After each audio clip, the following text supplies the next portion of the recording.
बिस्मिल्लाहिर्रहमानिर्रहीम अस्सलाम वालेकुम जी। की हाल चाल है जी? सारे वधिया हो जी? ठीक हो जी?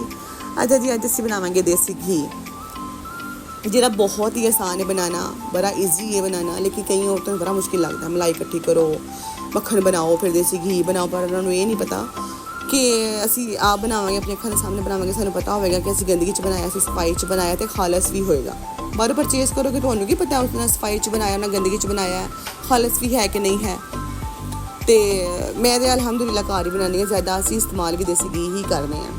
अच्छा जी, मैं इत्थे 2-3 हफ्तिਆਂ ਦੀ मेरी मलाई सी ਜਿਹੜੀ मैं इकट्ठी की हुई सी, ਉਹ मैं तुसीं देख रहे होगे 2-3 बॉल सन ਵੱਡੇ ਵੱਡੇ, ਉਹ मैं ਕੱਢ ਕੇ ਬਾਹਰ ਰੱਖੀ। 3 ਤੋਂ 4 ਘੰਟੇ ਲੱਗੇ ਸਨ, ਉਹ ਆਪਣੇ ਆਪ ਹੀ ਮੈਲਟ ਹੋ ਗਏ। ਮੈਨੂੰ ਇੱਥੇ मलाई ਨੂੰ ਚੁੱਲ੍ਹੇ 'ਤੇ ਰੱਖਣਾ ਵੀ ਨਹੀਂ ਪਿਆ ਕਿ ਮੈਂ ਇਹਨੂੰ ਮੈਲਟ ਕਰਾਂ ਫਟਾਫਟ, ਉਹ ਆਪੇ ਹੀ 3-4 ਘੰਟੇ ਤੱਕ ਮੈਲਟ ਹੋ ਗਈ। ਇਹਨੂੰ ਚੁੱਲ੍ਹੇ 'ਤੇ ਤਾਂ ਮੈਂ ਰੱਖਣਾ ਹੀ ਨਹੀਂ ਨਾ, ਚੁੱਲ੍ਹੇ 'ਤੇ ਉਦੋਂ ਰੱਖਣਾ ਜਦੋਂ ਅਸੀਂ ਮੱਖਣ ਕੱਢ ਲਿਆ, ਦੇਸੀ ਘੀ ਜਦੋਂ ਬਣਾਉਣਾ ਉਦੋਂ ਚੁੱਲ੍ਹੇ 'ਤੇ ਰੱਖਣਾ। ਅੱਛਾ ਜੀ, ਮੈਂ ਇਹਨੂੰ ਫਿਰ ਹੈਂਡ ਬੀਟਰ ਦੇ ਨਾਲ ਮੈਂ ਇਹਨੂੰ ਬੀਟ ਕੀਤਾ। ਤੁਸੀਂ ਵੇਖਿਆ ਹੋਵੇਗਾ ਕਿ ਮੈਨੂੰ ਜੱਗ ਦੀ ਵੀ ਜ਼ਰੂਰਤ ਨਹੀਂ ਪਈ। ਜਿਹੜਾ हैंड बीट है ना, ये ना बहुत ही ईजी जी है ना, ਇਹ मलाई ਮੈਲਟ ਹੋ ਜਾਂਦੀ ਹੈ, ਬਲੈਂਡ ਹੋ ਜਾਂਦੀ ਹੈ।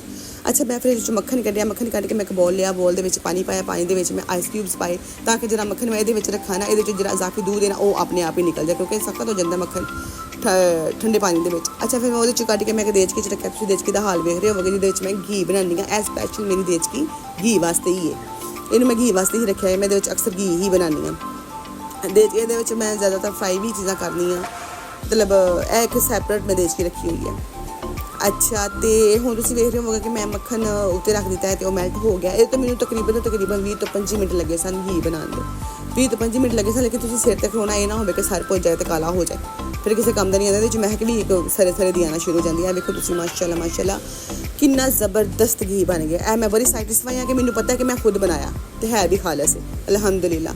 ਇੱਥੇ ਜੀ ਇੱਕ ਮਾਸ਼ਾਅੱਲਾ ਨਿਕਲਿਆ ਸੀ, ਵੱਡਾ ਜੱਗ ਨਿਕਲਿਆ ਸੀ, ਤੇ ਇੱਕ ਛੋਟਾ ਜਿਹਾ ਡੋਲ ਸੀ ਮੇਰੇ ਕੋਲ, ਉਹ ਨਿਕਲਿਆ ਸੀ। ਐਵੇਂ ਤੁਸੀਂ ਵੇਖ ਰਹੇ ਹੋਵੋਗੇ ਕਿ ਕਿੰਨੀ ਪਿਆਰੀ ਸ਼ਕਲ ਆਈ ਹੈ। ਅੱਛਾ ਜੀ, ਵੀਡੀਓ ਲਾਈਕ ਕਰਿਆ ਜੇ ਤੁਹਾਨੂੰ ਪਸੰਦ ਆਈ ਹੋਏ, ਤੇ ਚੈਨਲ ਨੂੰ ਸਬਸਕ੍ਰਾਈਬ ਕਰ ਦਿਆ ਜੇ, ਤੇ ਮੈਨੂੰ ਐਪਰੀਸ਼ੀਏਟ ਕਰੋ ਜੀ। ਆਪਣਾ ਖਿਆਲ ਰੱਖਿਆ ਜੀ। ਬਹੁਤ ਸ਼ੁਕਰੀਆ, ਅੱਲਾ ਹਾਫਿਜ਼।